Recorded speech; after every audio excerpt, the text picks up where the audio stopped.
So magandang araw, mayong buntag. So ito yung ano din ginagawa natin ngayon mga master. So meron kasi nag-order sa atin, kahit na ito walang order, pero ngayon may napunta sa atin kanina.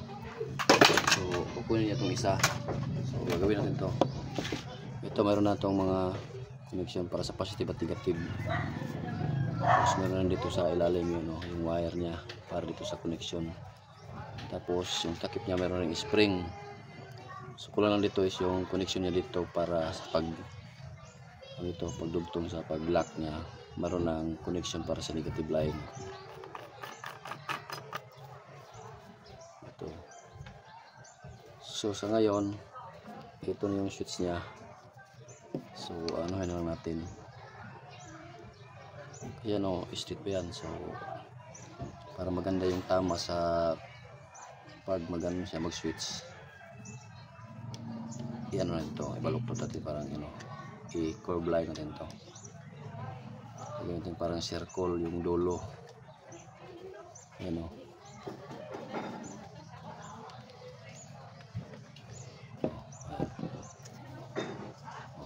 Tamang tama dyan siya doon sa stainless na kung saan doon siya tatama pag inipit natin yung switch. So pag tama, mayroon na siyang kuryente. So bati ito talaga yung pinaka main switch niya.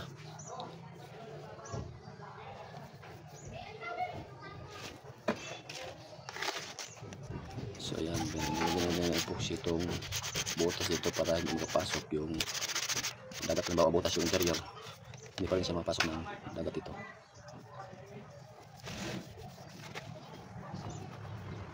So gawin natin yung lagay na markahan natin dito kung saan tatama yung switch, yung pinakalak niya. Ayan, pinakalak niya. So dito tayo maglagay ng switch. Ito yung gagamitin natin, numero 8. Ito yung ikakabit natin dito sa spring para dito kasi tatama yung spring sa battery. Saan yung cutter?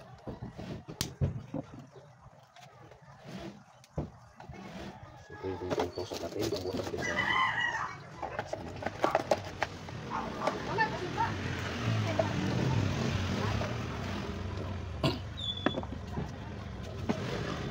so ayan yung marka. So dito tayo bubot ng butas. So gamit natin itong pliers na tapos tusok natin dito.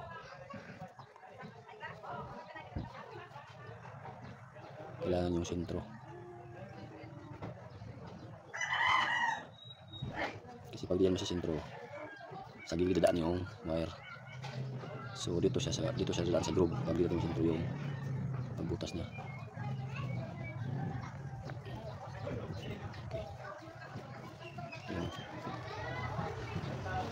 So dito naman sa kabila,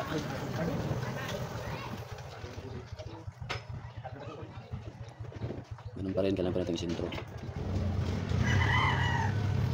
para maging balance yung ng wire, yung switch. Okay,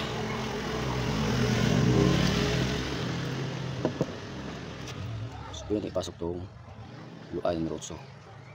Ayan, tumagos na. Tapos sa kabila rin.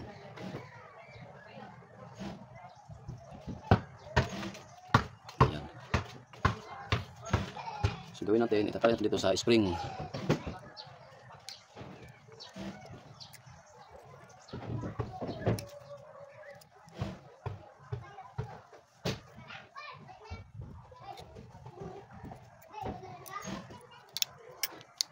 Okay.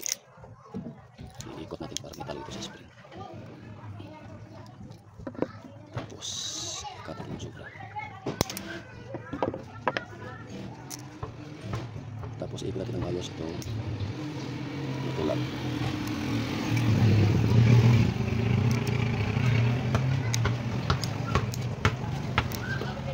Okay. So ito namang kabilang dulo.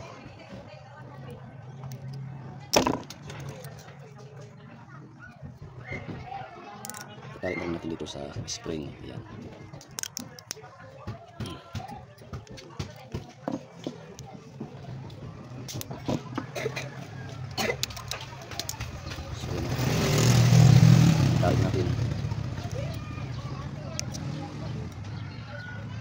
Tapos ipitin natin ito sa taas.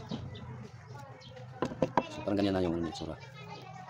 Para pag itakip mo to, so bali mag ano siya dito natatama yung linya, yung gano'n lang dito sa loob. May kasing nilagay sa loob yung linya dyan. May stainless. So yan. So tatama talaga yung connection nyo dito, yung dalawang connection na yung nilagay natin doon sa takip, yung nilagay natin sa may spring. Tatama siya dito sa linya dito sa ilalim. Na dito naman yung switch. So maya pakita natin kung matapos tong ano to, paglagay natin ng LED nya.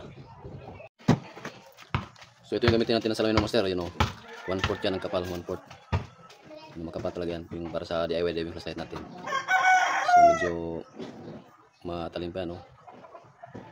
Kaya gagawin natin ano, alilinisan natin gamitin itong ano, pang salamin talaga na grinder blade. Parang carborundum rin. So lilinisan natin yan, pakinisin natin yung gilid nito para hindi mahiwa yung guma na lagyan natin dito pang balot.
So ito tapos na master, no?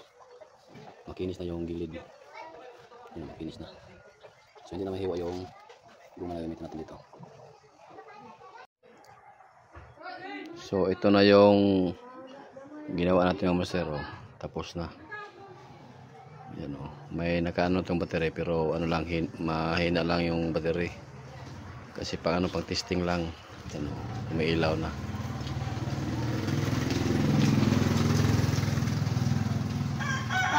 Ilan pa? Ito yun.